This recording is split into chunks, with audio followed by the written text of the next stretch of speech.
এই গরমের ভিতর বাচ্চাদের প্রতিদিনই বায়না হচ্ছে লাচ্ছি খাবে, তো প্রতিদিনই লাচ্ছি কত কিনে খাওয়ানো যায়। সেই কারণে আমি একটু ঘরেই লাচ্ছি বানিয়ে নিচ্ছি। এখানে আমি দই নিয়ে নিলাম আর আইসক্রিম নিয়ে নিলাম।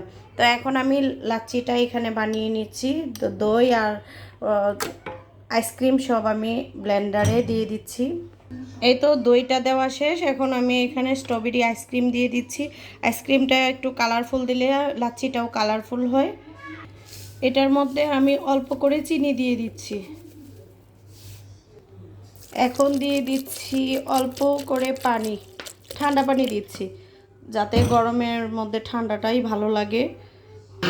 এই তো ব্লেন্ড করে নিচ্ছি, হয়ে গেল আমার লাচ্ছি।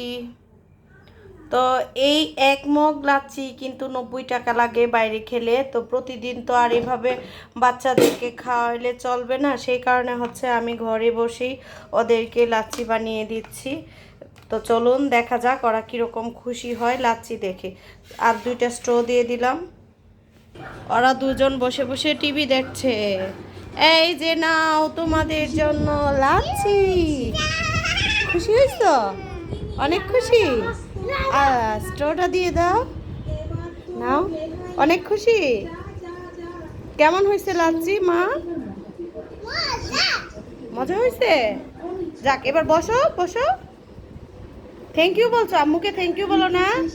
Thank you, welcome. দেখতেই পেলেন ওরা যেই খুশিটা হয়েছে, এই খুশিটা কিন্তু টাকা দিয়ে আমার কিনতে হতো। এখন আমি ঘরে বসেই যেগুলা ছিল সেগুলা দিয়ে আমি লাচ্ছিটা বানিয়ে দিলাম।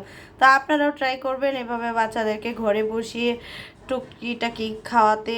আর সন্ধ্যাবেলায় ওরা হচ্ছে বাবা আসলেই বাবাকে একটা বায়না ডাব কিনবে, না হলে লাচ্ছি খাবে যেহেতু বেশি গরম, না হলে বাইরে যে আইসক্রিম খাবে। আর এই লাচ্ছিটা যদি ঘরে খায় তাহলে কিন্তু আর বাইরে তাদের আর বায়না থাকবে না।